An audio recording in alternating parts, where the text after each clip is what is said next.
আতঙ্ক করে আটা কিরকম তার তার নাম হইছে অনু। তার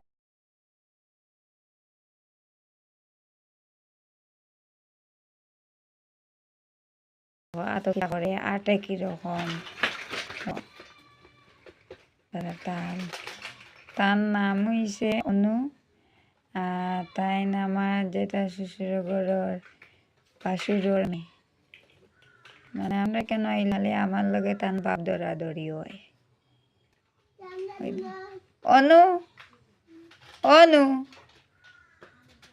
তুমি বিচুত খাইতাইনি বিচুত বাপ দৌড়ি দৌড়ি আটা পাও দেখো।